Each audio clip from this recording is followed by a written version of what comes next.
Good Thursday afternoon to you. Hope you're having a great day. Thanks for joining us on Sports4CLE. A little bit later in the show, we will be joined by John Fanta. We'll talk a little Cavs, a little Browns, a little USA basketball. But we're going to begin by talking Browns football with cleveland.com and plain dealer columnist Doug Lesmerises.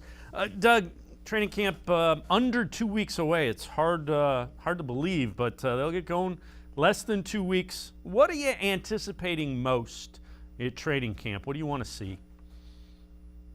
I think the defense coming together, seeing how these pieces fit. I would imagine Joe Woods is saying the same thing, right? Because so much has changed.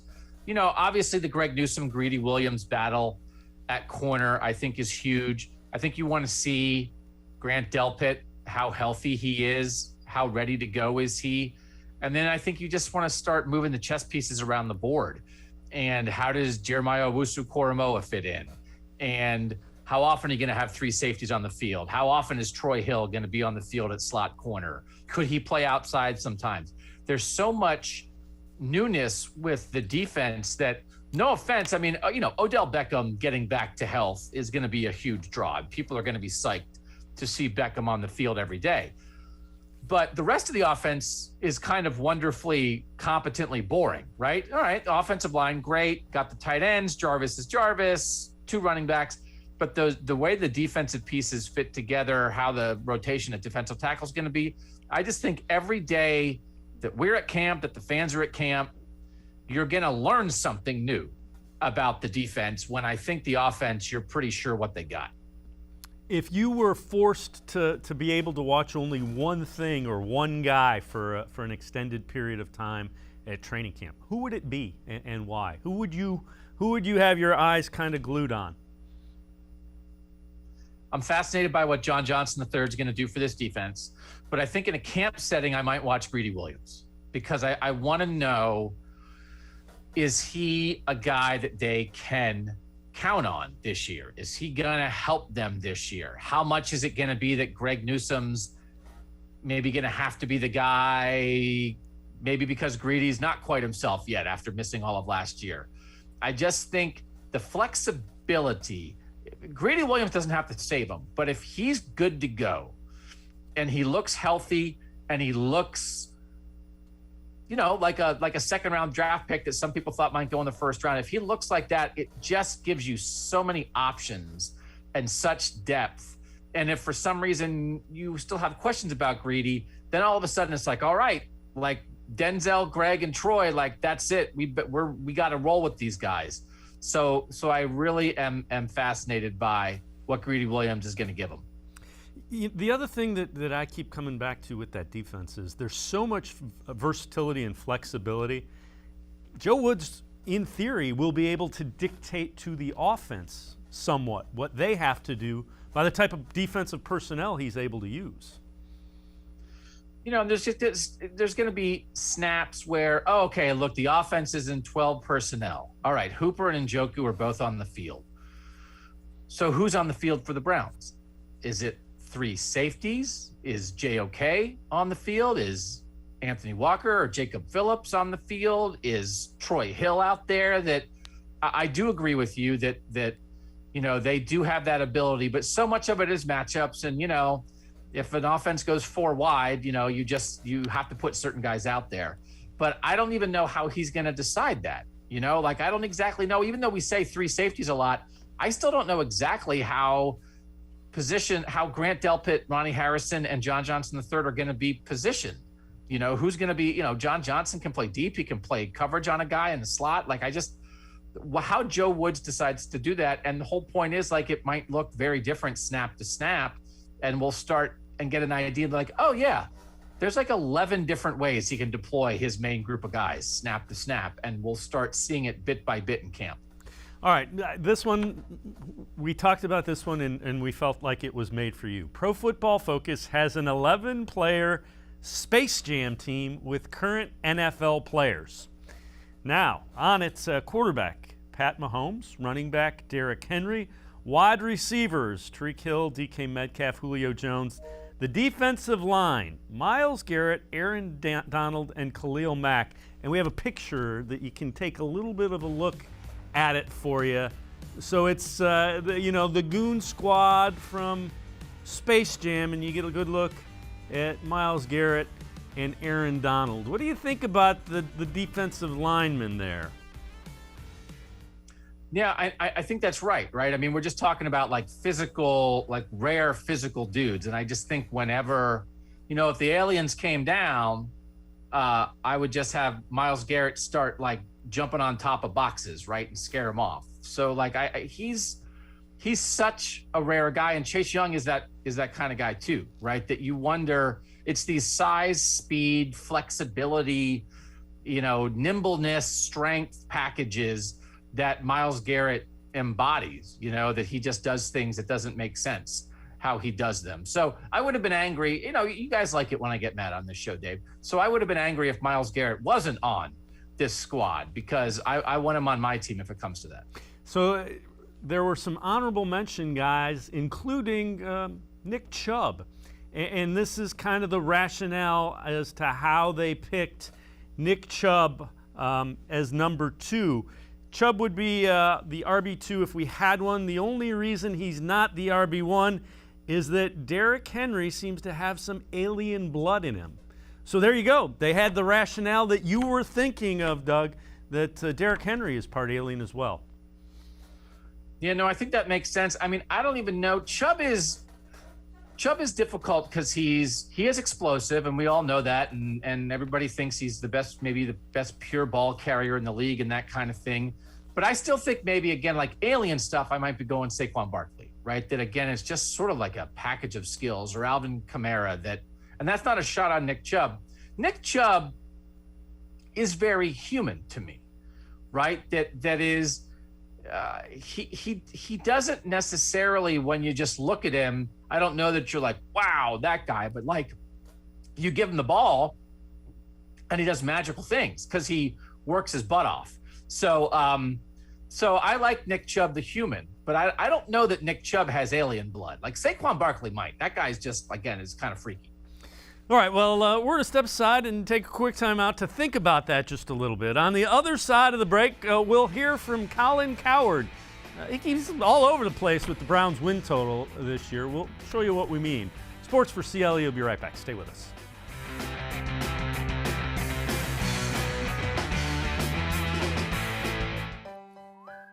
Life is starting to get back on track, and you can too. If you or your family have experienced financial hardship as a result of COVID-19, Tri-C can help with full tuition assistance. Safely get the in-demand degree or training you need with online and on-campus classes. Go to tric-edu to check out our programs and resources. So, what are you waiting for? Register now for summer classes. Tri-C is where futures begin. When it comes to selling you a mattress, most retailers are handing you a line. A long line of extra steps that drive up costs and create confusion. At the Original Mattress Factory, we simplify the mattress shopping experience by building mattresses and box springs in our own local factories and selling them direct to you. It's short, sweet, and simply makes sense. So experience more than just the mattress store. Experience an original, the Original Mattress Factory.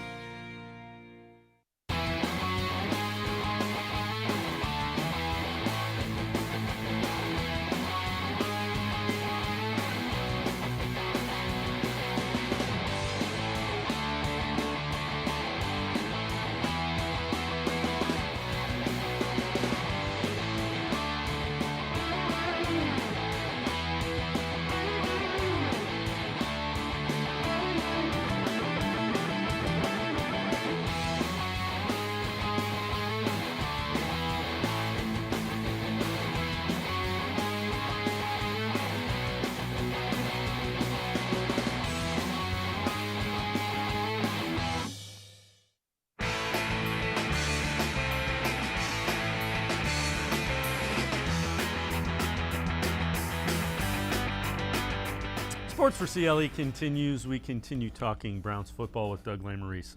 So, longtime viewers will know we refer to Colin Cowherd sometimes as Crazy Uncle Colin because he just says stuff. And he's at it again. Take a listen to his AFC predictions and the Browns win total. It changes a little bit. I think Baltimore and Cleveland at 11-6, the number feels right. They'll split the games they face one another, and I feel pretty solidly about both. I think they're two of the top 4 teams, maybe top 5 teams in the AFC. Add Buffalo, Kansas City. Little tough at the top. I'll take Baltimore 11-6 over Cleveland 10-7, Steelers 8-9, Cincinnati 6-11. For the record, I think Cincinnati will be a very competitive 6-11. I think it's a pretty tough division. I took Baltimore over Cleveland for a couple reasons. One, I feel that Baltimore has a quarterback who's won 80% of his games. He keeps getting better every year. I feel they were a really good team that just added pieces that fit in nicely and seamlessly.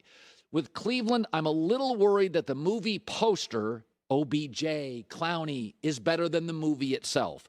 They've got a new secondary. I think they could be choppy a little bit in September.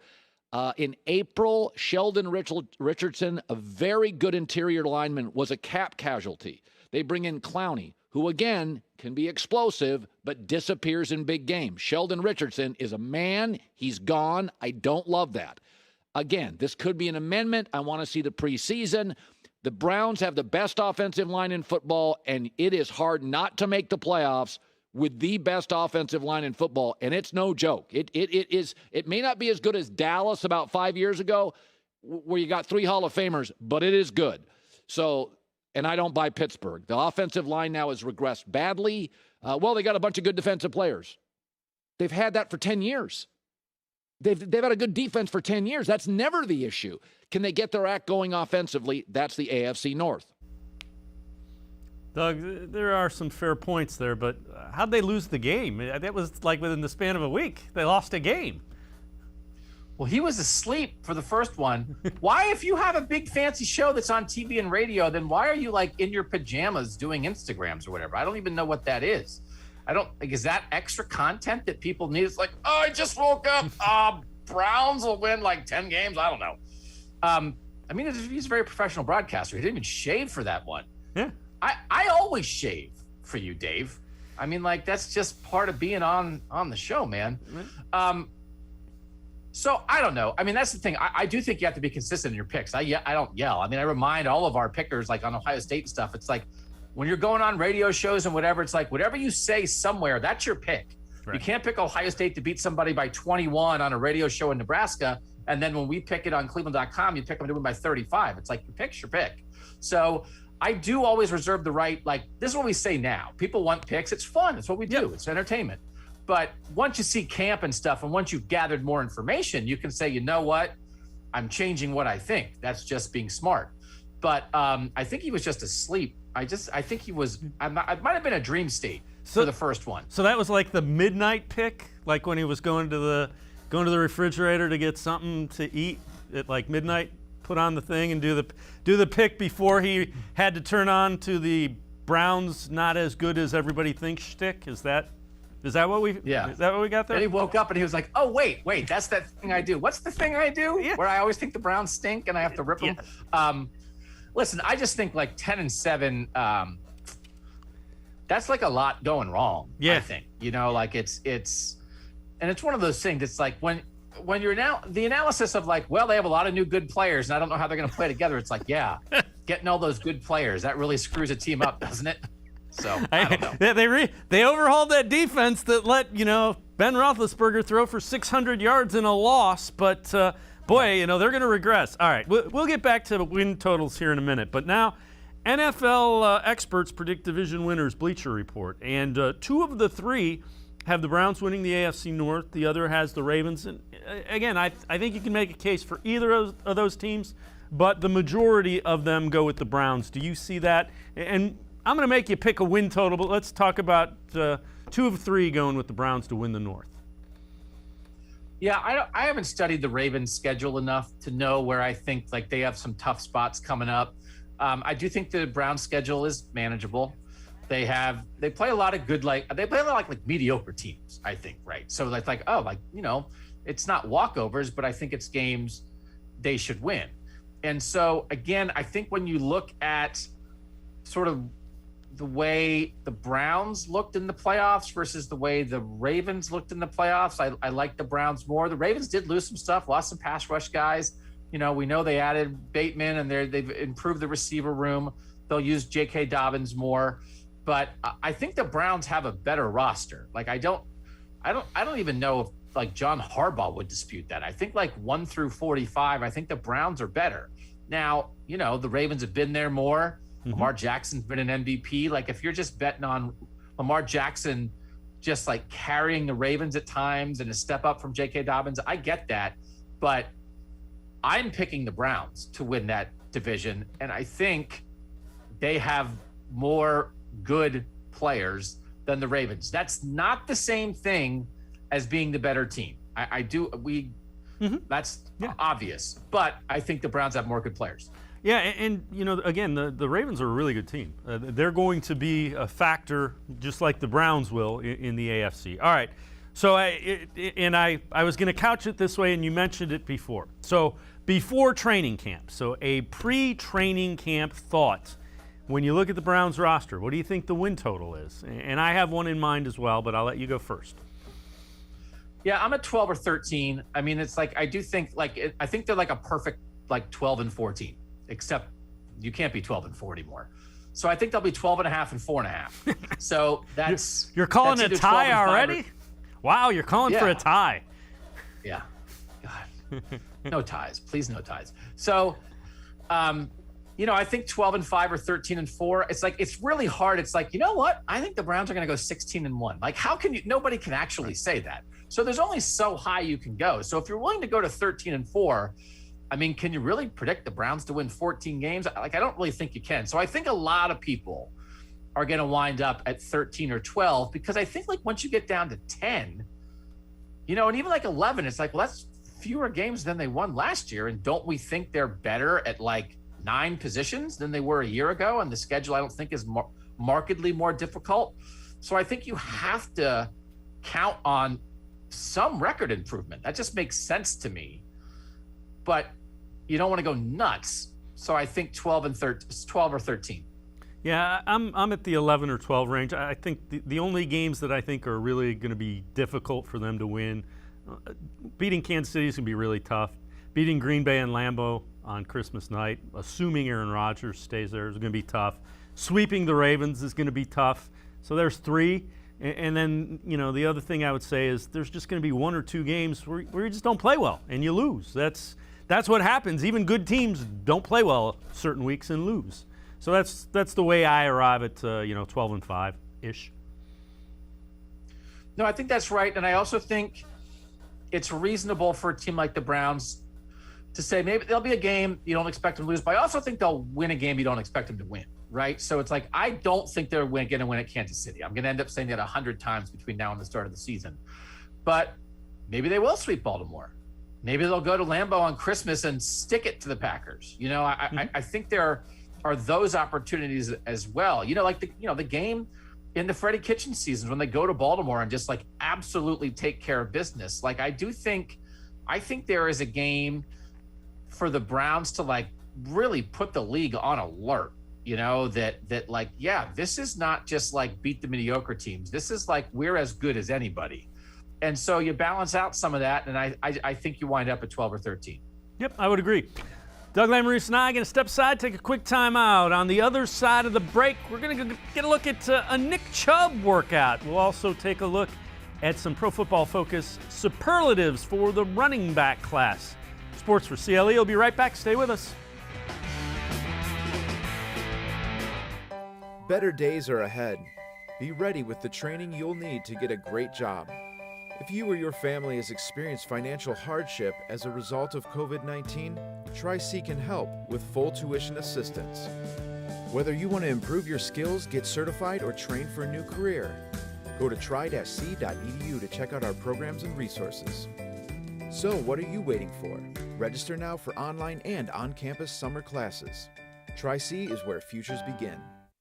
When it comes to selling you a mattress, most retailers are handing you a line.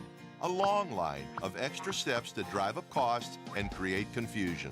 At the Original Mattress Factory, we simplify the mattress shopping experience by building mattresses and box springs in our own local factories and selling them direct to you. It's short, sweet, and simply makes sense. So experience more than just the mattress store. Experience an original, the Original Mattress Factory. COVID-19 has changed how we show up and show out with our family. Now it's time to take the first step that lets us get back to talking smack with a side of mac and cheese. Before we can safely come together, we need the facts. As COVID-19 vaccines become available, you may have questions. Should I get it? Is it safe? Should I wait? It's smart to question. Now, get the facts at getvaccineanswers.org so you can make an informed decision when vaccines are available to you.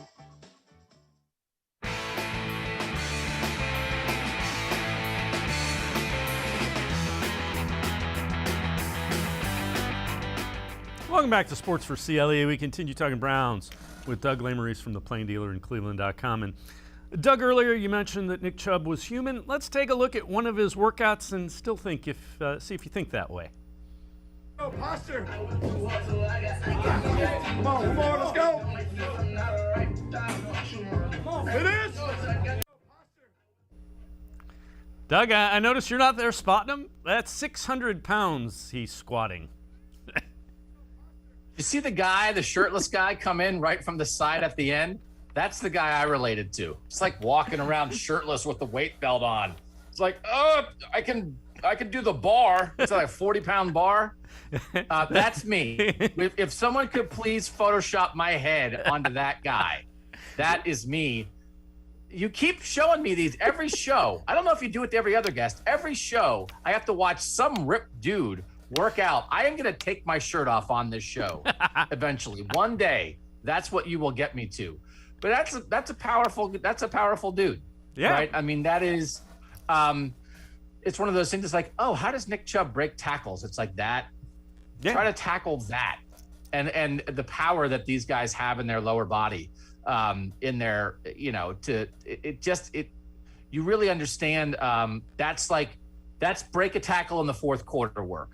Yeah. Right there. Yeah. So when it happens, we can reference this. He is squatting semis there. So I mean, he's doing his work right there. So Pro Football Focus, running back superlatives. Power, they give it to Derrick Henry. Receiving, Christian McCaffrey. Home run hitter, Saquon Barkley. Red zone threat, Dalvin Cook. Speed, Raheem Mostert. Breakout player, Antonio Gibson. And the most elusive, Nick Chubb. So we have seen him squat 600 pounds. In addition to that, he's pretty elusive, or the most elusive running back in the NFL, according to Pro Football Focus. Yeah, you're just not going to beat Derrick Henry in any kind of power thing, just because his shoulders are so wide and he's just a different shaped running back, right? I mean, nobody looks like Derrick Henry when they run. But I do think there are times, so Nick Chubb is that, right? I mean, Nick Chubb we know what he does well. It's not, would he be first in line to give it to somebody on 3rd and 1 at the goal line? No, probably not. I definitely would give it to Derrick Henry, but there's a certain kind of play where you get Nick Chubb out in space and he's either going to, run through tackles or run around tackles in a way that nobody else in the league can do. But I do think it's a reminder, like whenever you have like these power conversations, I'm guilty of this myself.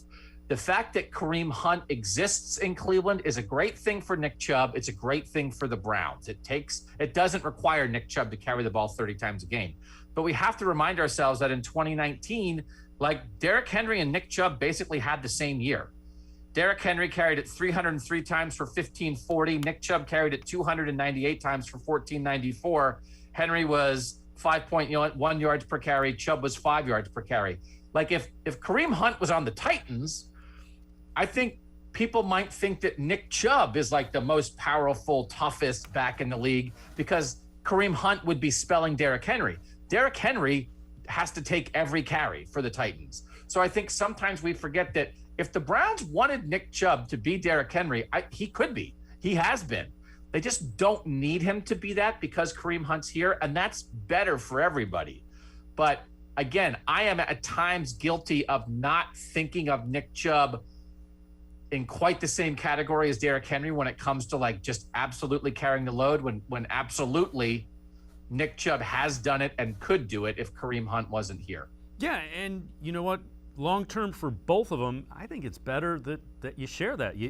If you can extend both of their careers by an extra 3 or 4 years, by minimizing the wear and tear, everybody wins. Derrick Henry's a great player. We've seen, everybody knows, I mean, we've seen some of these backs just with incredibly high usage rates. You know, Larry Johnson in Kansas City, Priest Holmes in Kansas City, Christian Okoye in Kansas City, right? There's a lot of those guys. And these other guys over the years where they just absolutely are like a one-man offense for like 3 or 4 years, and then it's kind of gone. And I hope that doesn't happen to Derrick Henry. He's a rare player, and maybe he can do it for 10 years. But I'll take the Browns' way. And it's why paying Kareem Hunt at the very reasonable rate they have him at, and then also paying Nick Chubb, is a worthwhile investment for the way this team is working right now. Because as you said, I think the presence of both of them is extending their shelf life in an individual season, you know, in the fourth quarter of a game, in game 17 of a season, in the playoffs, and then in their career. I would agree, without question. All right, so we have been looking at ESPN.com's rankings of different positions based on front office, executive, coaches' rankings. Everybody kind of votes on it. So today, the tight ends. Top tight end, George Kittle, second. Travis Kelce. Darren Waller's third. Mark Andrews, fourth. TJ Hawkinson, young guy from the Lions, is fifth. Austin Hooper was an honorable mention. And we have an NFC scout who said this about Hooper. Solid and dependable, good hands, limits mistakes. Great for the Browns offense, not a guy who takes you out of your game plan. So as you look at that description, to me, Doug, kind of says, it's kind of like when somebody tells you, yeah, there's this girl and she's got a great personality I want you to meet. People have said that about me. That's how I was introduced to on dates. This guy's, he talks a lot. So listen, I do think we judge Austin Hooper by his contract, and he's not as good as his contract, right? Whatever, $10 million a year, whatever it is. But they had to get a tight end for Kevin Stefanski. Harrison Bryant was a rookie. You weren't sure what you had in David Njoku. Like, they had to do that. So if you try to constantly judge Austin Hooper by his contract, you're going to be disappointed because he's whatever rank in salary and he's not that rank in ability.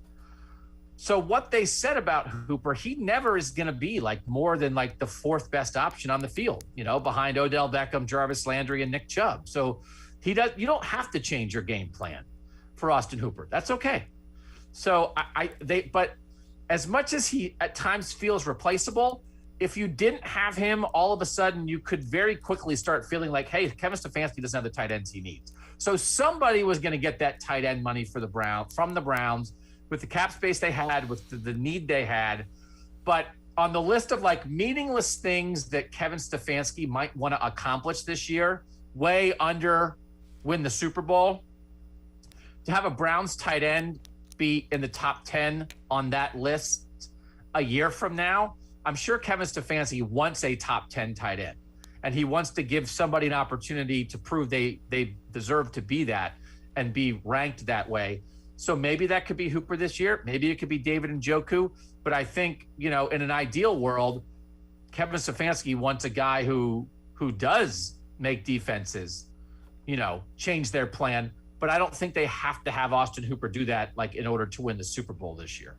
The other thing I would say is that tight end and quarterback getting to know each other, the second sense, sixth sense, whatever you want to call it, I think that probably suffered more than most last year with no preseason, no training camp, none of that. So I would expect Hooper and Baker Mayfield to develop a little bit of a better chemistry, given that they're going to go through, you know, training camp and those kind of things this year. I think that hurt Austin Hooper probably as much as anybody with Baker Mayfield last year.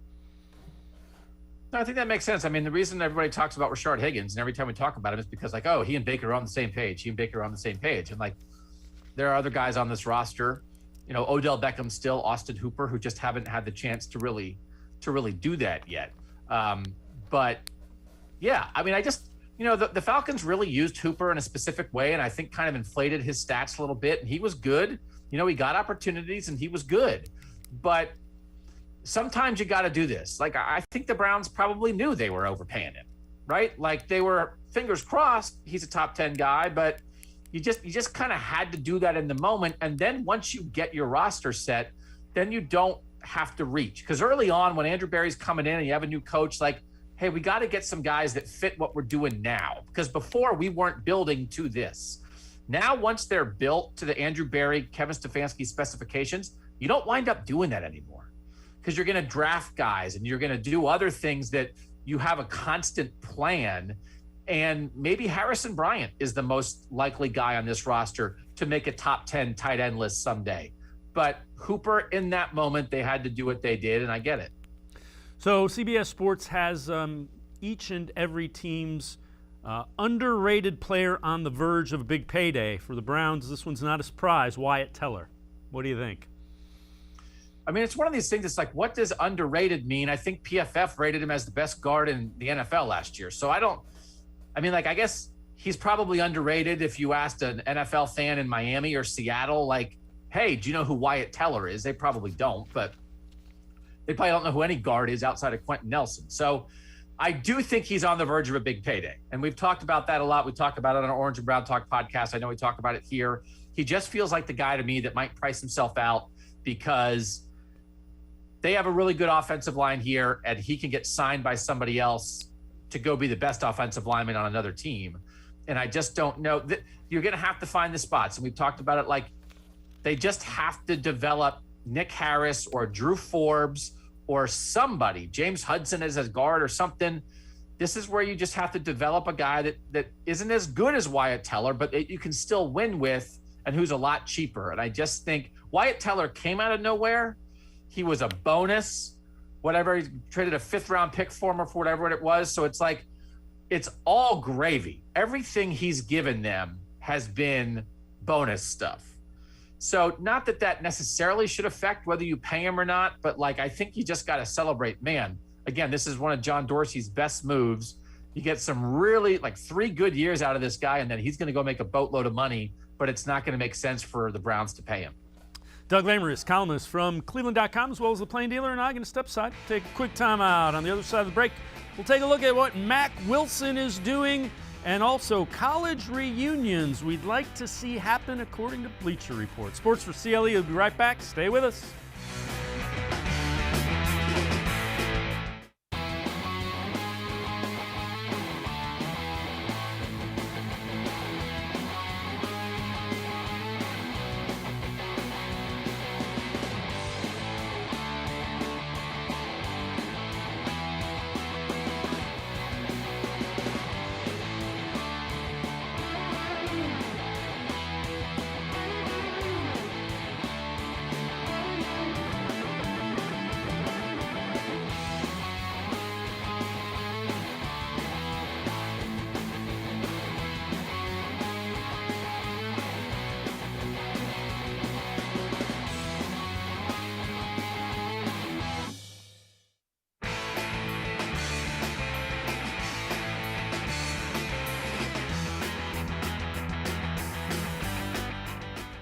We continue talking Browns football with Doug Lesmerises from the Plain Dealer and cleveland.com. Mack Wilson, without question, an important training camp coming up in under 2 weeks.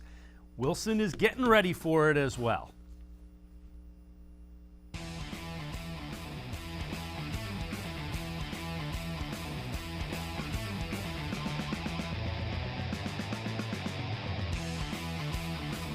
Doug, this looks like another one that you could really hurt yourself doing that workout with the medicine ball and the boxing.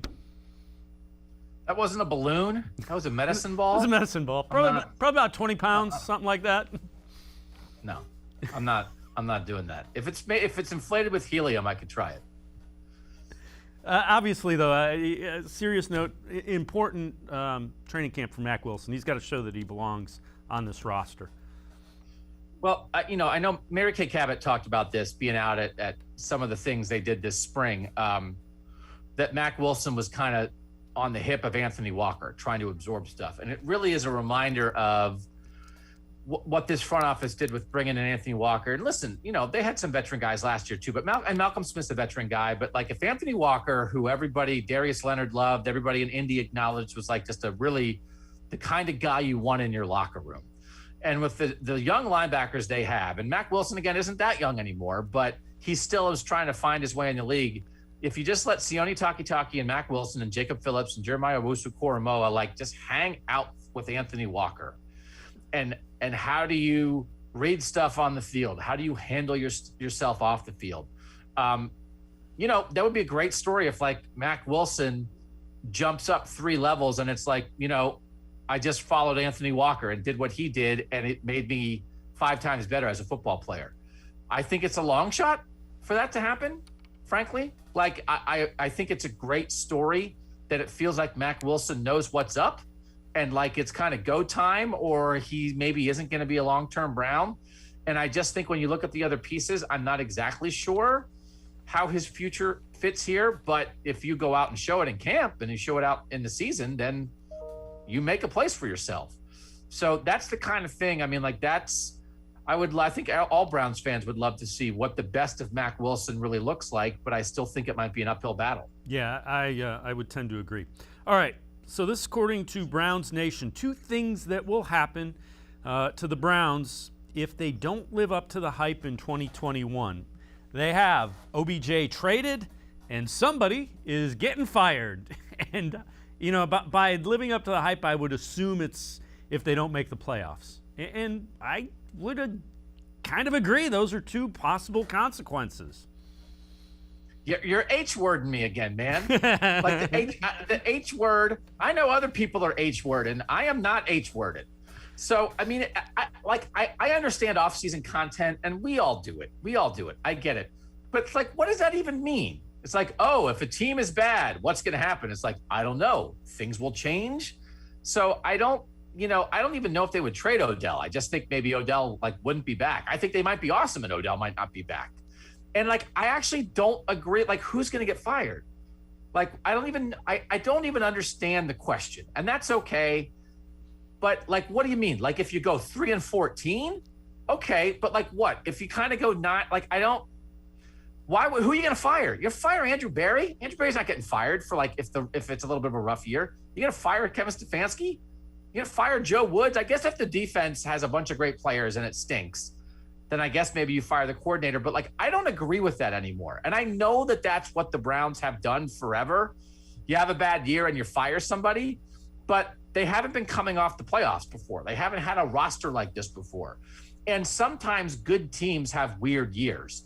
So I actually would push back moderately strongly on the somebody is getting fired, because who's the somebody? Me? Maybe me. Maybe me. I'm saying the Browns are going to go 13-4. If they're 8-9, cleveland.com is going to punt me. That I agree with. But I don't know that Jimmy Haslam would have an itchy trigger finger on that, because I don't think even if they don't live up to the H word, I don't think that means you tear it down, because there's real stuff happening here. All right, that's fair enough. All right, college reunions we want to see happen. First one, Jadeveon Clowney and Stephon Gilmore, South Carolina teammates. Gilmore could be available. And then one for the future we'll let you talk about as well. Justin Fields and Garrett Wilson, who will be likely headed to the NFL next year. So what do you make of those? I actually think I like Justin Fields, Chris Olave a little more than I like Justin Fields, Garrett Wilson. Fields is clearly going to take over at some point. He should start from week 1 in Chicago. I don't know if he will. They're saying all kinds of weird stuff that coaches say. It's like, I don't know. We drafted this guy to save the franchise, but maybe Andy Dalton. I mean, I'm very interested. I hope Justin Fields is starting in Chicago by week 3 when the Bears come to Cleveland. But he and Chris Olave, I think, had a real connection, and the Bears need receiver help. I think Garrett Wilson is maybe more explosive. I think Chris Olave might be sort of more of a complete receiver.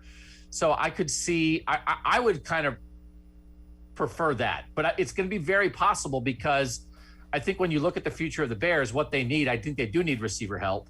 And it's very possible that the first 2 receivers off the board in next year's NFL draft will be Garrett Wilson and Chris Olave in some order. And generally speaking, it would not surprise me if one of them winds up as a Chicago Bear. I didn't even know where Stephon Gilmore went to college, so that's on me. But it's all, people, we love the Odell Jarvis stuff, right? I mean, we do. We get into it when it's like these guys are reunited. So I'm not saying no to that. All right, before we let you go, you have a new podcast, College Football Playoff Podcast. Tell us about it. Tell where you can listen to it, what you have going on with that as well. Yeah, so being on 2 podcasts wasn't enough. People said we need Doug talking more. So I'm on the Orange and Brown Talk podcast sometimes. I host our Buckeye Talk podcast 5 days a week about the Ohio State Buckeyes. And wherever you find those podcasts, we now have the College Football Playoff Show with Doug Lesmerises. And did I insist my name be in the title? Yeah, I did. You can find that wherever you find podcasts. We are covering national college football each week. We talk about the playoff, which teams deserve to be in the playoff discussion. And then we rank every playoff contender in a different category. The first week was, should Texas A&M be in the playoff discussion? And we rank the playoff contenders by who has the easiest path to the playoff. It's not just me. I have a great co-host named Shahan Jeharaja. He's from Texas. So even if you don't like me, and I know you're out there, I know some of you, that Doug guy, Shahan is great. So try it for him. The College Football Playoff Show. All right, Doug Lesmerises from the Plain Dealer and cleveland.com and the College Football Playoff Show as well. We're going to step aside and take a quick time out. Doug, as always, appreciate the time and the insight. On the other side of the break, we will welcome in John Fanta. We'll talk some more Browns. We'll also get into some basketball with John Fanta. Sports4CLE, we'll be right back. Stay with us.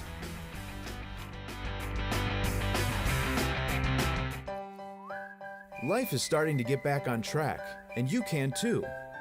If you or your family have experienced financial hardship as a result of COVID-19, Tri-C can help with full tuition assistance. Safely get the in-demand degree or training you need with online and on-campus classes. Go to tric-edu to check out our programs and resources. So, what are you waiting for? Register now for summer classes. Tri-C is where futures begin. As the COVID-19 vaccines become available, you might be asking yourself, should I get it? And if I do, will I be able to go about life without putting my family at risk? You've got questions, and that's normal. The fact is, the vaccines are safe and effective. They're going to save lives. To get the latest on the COVID-19 vaccines, visit getvaccineanswers.org, because getting back to the moments we miss starts with getting informed. It's up to you.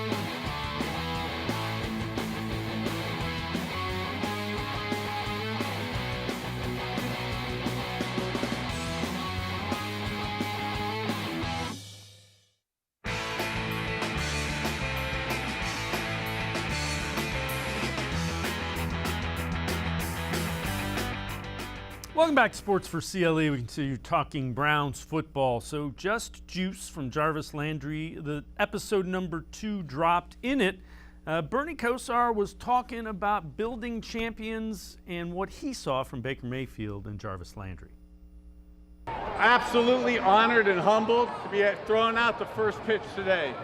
But what we're doing and what Jarvis is doing here today, what Baker's doing, showing, hitting those home runs and stuff, but the shirts we're wearing about building winners, if it couldn't be a better message that Jarvis and the current Cleveland Browns players are showing in not only our football team, but here in the community, of building winners within themselves and building winners here today and building winners here in Northeastern Ohio. Let's welcome in John Fanta. John, Bernie Kosar endorsing the work of 2 noted Browns players from this era. Yeah, Dave, and that means something in Cleveland, that is for sure. Thanks for having me on. Bernie Kosar is revered. He is the standard, right? Well, Bernie Kosar, the same man that you saw there at Classic Park talking about Jarvis Landry and Baker Mayfield, I was looking back at the last couple of years, different news pieces that had Bernie quoted. And in March of 2020, Bernie Kosar said that Baker Mayfield needed to become a better leader. He needed to take the next step in his career.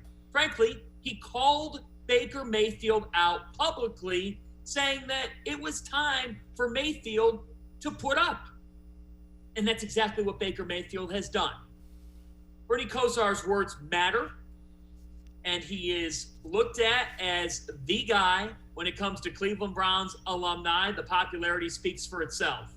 And for him to come out and say those things about Baker Mayfield and Jarvis Landry speaks volumes, because Bernie Kosar knows what winning looks like. And he has not been afraid to say what needs to be said before when talking about the Cleveland Browns. And that's why he's respected in the town. He can get away with just about anything. So when he gives that praise, it says a lot about the Browns' current leaders and the setup here for the 2021 season. All right, so we're going to move on. Clutch Points has 3 cut candidates on the roster bubble for the Browns. Running back Dearness Johnson, defensive back Sheldrick Redwine, linebacker Malcolm Smith. Which of those 3 do you think are in trouble? Do you think all 3 of them are going to have an uphill battle to make the roster? I think that all 3 have an uphill battle, but I would zone in on Sheldrick Redwine as the biggest concern area. Redwine's going to have to prove himself in training camp because, frankly, some of these numbers stand out, and when you combine the fact that the Browns have really, really built up the back line in their defense, it might mean that Sheldrick Redwine is left out. Think about this. He was 3rd on the Browns in missed tackles last season, and he played the least amount of snaps that he has in his professional career at roughly 25%. And when you consider the fact that this Cleveland Browns team has added in John Johnson, Troy Hill, Richard LeCount, Greg Newsome, and what they have coming back, we haven't even talked about Grant Delpit now being available, and the Browns hope he will be a vital part of this defense. I think that Redwine is the guy that could end up on the cut line, because even though the Browns are thin still a little bit at safety, I still think that there's 4 guys that you could put ahead of Sheldrick Redwine. And I'm not sure if the Browns are carrying a 5th there. I think when you combine the additions that they've made with guys that weren't healthy last year now coming back, and the fact that Redwine is not a good tackler, Dave, he might be the odd man out. The most curious situation of those 3, in my opinion, is Dearness Johnson, because Dearness Johnson has shown us real capabilities from time to time for this Cleveland Browns team. But with Demetric Felton now in the fold, the UCLA back, who proved in college the kind of receiver that he could be, it might be Felton who takes over ahead of Johnson, and the Browns might bet on Felton's potential there. We shall see. I think the writing might be on the wall, though, with Sheldrick Redwine the most. All right, what position groups, and let's include special teams as a position group here, concern you the most for the Browns training camp? Which ones do you need to see improvement to believe? Well, do I get concerned with the visual of the Browns going down the field in a tie game with the Kansas City Chiefs in Week 1 and relying on the foot of Cody Parkey at Arrowhead Stadium? I think for all Browns followers, it's an area of, okay, Cody Parkey's shown us he could do it, but he's going to have to actually do it. And there have been times where there's been uncertainty with the special teams. And the special teams needs to take another leap here heading into this upcoming season. They have to be better in key areas. But the question is, which group concerns me the most? I'm still concerned about the Browns linebacker core.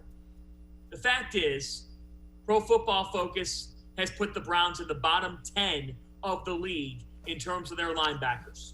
And the main reason for that is, look, linebacker core was not good last year. And while Jeremiah Owusu-Koramoah is expected to change that and to be that guy, the fact that you are expecting Jeremiah Owusu-Koramoah to be that guy is a lot on his shoulders for a rookie season.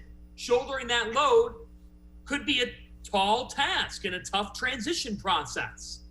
And I do think that the Browns have made some good additions in their linebacker core. Anthony Walker being one of them, a guy who should be a leader, and at that middle linebacker slot has tallied up the tackles over the recent years and has been consistent and is a veteran presence.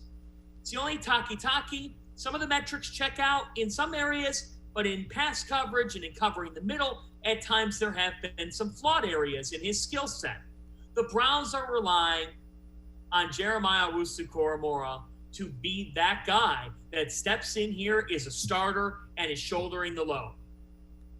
In the event that they deal with any injuries in their linebacker core, that's where I get very concerned, and I think it's a lot to put on the shoulders of a rookie still. So while I feel much better about the Browns' back line and their secondary and their pass coverage, and you have to feel good about their defensive line and the additions they've made there, I still wonder about this linebacker group and how they're going to pan out, particularly in pass coverage over the middle. John Fanta and I are going to step aside, take a quick time out, so we will shift our focus from football to basketball. One of the USA basketball players won't be going to Tokyo. That means roster spot is open. Could a Cavs step in? We'll talk about that. Sports for CLE. We'll be right back. Stay with us. Better days are ahead. Be ready with the training you'll need to get a great job. If you or your family has experienced financial hardship as a result of COVID-19, Tri-C can help with full tuition assistance. Whether you want to improve your skills, get certified, or train for a new career, go to tri-c.edu to check out our programs and resources. So what are you waiting for? Register now for online and on-campus summer classes. Tri-C is where futures begin. When it comes to selling you a mattress, most retailers are handing you a long line of extra steps that drive up costs and create confusion. At the Original Mattress Factory, we simplify the mattress shopping experience by building mattresses and box springs in our own local factories and selling them direct to you. It's short, sweet, and simply makes sense. So experience more than just a mattress store. Experience an original, the Original Mattress Factory. First, they said cigarettes were safe. We know how that turned out. Now, they say they didn't market e-cigarettes to teens. Fact, more than 1 in 4 high school students are vaping, and 80% say their first e-cigarette was flavored. Vaping is harmful to developing brains. The reason we think vaping is safe? Marketing. Same lies, different day. Tell Big Vape to quit lying.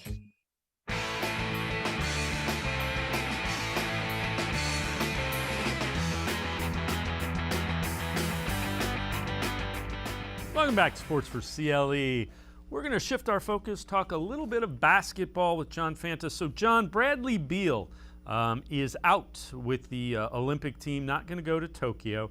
Now, the Olympic team, the national team, has promoted 3 guys from the select team, among them Darius Garland, Sadiq Bey, and Keldon Johnson. So they promoted those 3 to go through the exhibition season and ramp up. Do you think one of those 3 has a chance to take Beal's spot on the roster? Who do you think may move into that spot on the U.S. Olympic team roster now that Bradley Beal is not going? Dave, I think it should be Darius Garland.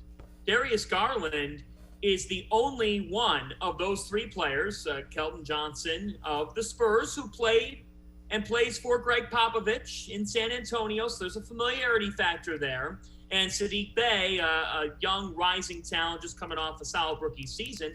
But when you look at what Darius Garland did this past year, the fact that he has some added experience, the fact that he's the only one of those 3 guys that I just mentioned that have played in all 3 of Team USA's exhibition games, and the ball handling aspect that Garland can bring to a team, 6 assists per game last year in the NBA, somebody who I think is in the position to take on this role. Garland's been training with the group. He presents the most explosiveness of the three players that are on this team from the select squad, Johnson and Bay being the others. So I think that Darius Garland has to be the leader in the clubhouse right now for Greg Popovich and his staff to go to. And I think that for Darius Garland, it could be an invaluable opportunity for him to play on Team USA. It could be the next boost for his career just to have this opportunity. But I think that his skill set, his talent, and the minutes that he has gotten of the three guys that would be the most likely options, Darius Garland, it looks like he might be the natural fit here to replace Bradley Beal. Yeah, that'd be a huge thing for him at such a young age as well. All right, let's kind of shift our focus a little bit to the Cavs. Would you trade Collin Sexton? And what about the thought that the Cavs are exploring the opportunity to potentially move up and get that number one pick? Also some chattering, and again, it's smokescreen season. I know that the Pistons like Jalen Green a little bit more than Cade Cunningham. What do you make of all that? Okay. Would I trade for the number one pick if I were the Cavaliers? Hell yes. I absolutely would make that trade. Absolutely. Cade Cunningham is the consensus number one pick, and it is smokescreen season. I don't buy the Pistons' thoughts that they might like Jalen Green for a second. That is a smokescreen. There is no doubt in my mind that it is. In my opinion, Cade Cunningham is the clear-cut best prospect in this draft. He showed us last year, with not much help, by the way, down at Oklahoma State. Not common for the top player in the country to play at Oklahoma State. We're used to seeing Duke. We're used to seeing Kentucky. That being said, I think that it reflected at times Cade's assist total could have been even higher at Oklahoma State. His court vision is next level. His balance and thought process between passing the basketball and knowing when to score it, I think, is clearly pro-ready. So many times last year, Cade Cunningham got double-teamed. And so many times last year, he fought right through it. He still delivered. He made the right plays. Look, Jalen Green is a quality scorer and faced former pros for G League Ignite this past year, and he proved to us the kind of scoring option he can be in the NBA. The fact is, Collin Sexton could very well be in a package here in a trade that the Cavaliers make. I don't think that the Pistons are going to trade out of the number one pick. I think they've got that pick made, and they might put up a smokescreen. They might float some things out to see what kind of value they could get. I don't think the Detroit Pistons would be smart at all by taking any offer unless it was one that you absolutely cannot pass on. And I don't think Sexton, the protected first round and the number 3 overall, is even enough for what the Pistons have as an opportunity at number 1. But I do think that the Cavs should draft a guard at number 3. I've said that before on this very show. And I think that Collin Sexton is a good player. But I don't think that Collin Sexton is one of the 3 best players on a playoff NBA team.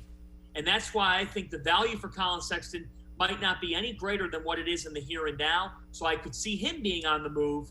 I don't think the Pistons would be willing to take on that package from the Cavaliers. I think that the Cavaliers would be winning that trade if they got up to the number 1 pick. Fair enough. You hear the Knicks as well, but I don't think the Knicks are a really good fit with – I don't think they're trading R.J. Barrett in a Collin Sexton trade, and if not, I don't think that works. No, I don't think it works either. The Knicks are just coming off a really good playoff season. R.J. Barrett is a part of their equation. The fact is Collin Sexton does not have postseason experience, and to me, again, this is someone who's a good scorer. Collin Sexton is a quality asset for a team. But the Cavaliers have to get better. And based on some reports that we've seen in recent weeks, it's got to come sooner than later. I think you've seen most of what you needed to see from Collin Sexton. I don't think that the New York Knicks are going to be the suitable option.